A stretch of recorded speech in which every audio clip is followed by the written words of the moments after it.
കേരളത്തിൽ എന്ത് മാങ്ങാത്തൊലി പദ്ധതി വന്നാലും നന്ദി മോദിക്ക് മാത്രം. അപ്പൊ കേന്ദ്രത്തിലേക്ക് 40 ലക്ഷം കോടി രൂപ നികുതി കൊടുക്കുന്ന നമ്മളാരായി? അതായത് തിരുത്തി ഭവന സമുച്ചയത്തിന് കേന്ദ്ര സർക്കാർ ഒരു വീടിന് കൊടുക്കുന്നത് 1.5 ലക്ഷം രൂപ. കേരള സംസ്ഥാന ഗവൺമെന്റ് കൊടുക്കുന്നത് 50,000 രൂപ. നമ്മുടെ തദ്ദേശ സ്ഥാപനങ്ങളിൽ നിന്ന് കൊടുക്കുന്നത് 2 ലക്ഷം രൂപ. ഇനി നികുതിയിലേക്ക് തിരിച്ചു വരുവാണെങ്കിൽ നമ്മൾ 40 ലക്ഷം കോടി രൂപ കേന്ദ്രത്തിലേക്ക് നികുതിയായി കൊടുക്കുകയാണെങ്കിൽ നമുക്ക് തിരിച്ചു കിട്ടുന്നത് 12 ലക്ഷം കോടി രൂപ. ഇത് വീണ്ടും കുറച്ചിരിക്കുന്നു.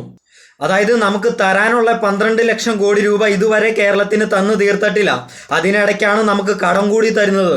ഇതിൽ നിന്ന് നമ്മൾ ചിന്തിക്കേണ്ട കാര്യം ശരിക്കും പാപ്പരായിട്ട് കിടക്കുന്നത് കേന്ദ്രമാണോ സംസ്ഥാനമാണോ എന്നാണ്. അതായത് ശരിക്കും പാപ്പരായി കിടക്കുന്നത് സംസ്ഥാന ഗവൺമെന്റ് അല്ല, കേന്ദ്ര സർക്കാരാണ്. നമുക്ക് ന്യായമായി കിട്ടേണ്ട നികുതി റിട്ടേൺസ് തിരിച്ചു കിട്ടാതെ നമുക്ക് കടമായിട്ട് തരുമ്പോൾ നമ്മൾ ആലോചിക്കണം, ആരാണ് ഇവിടെ പാപ്പരായിട്ടിരിക്കുന്നത്?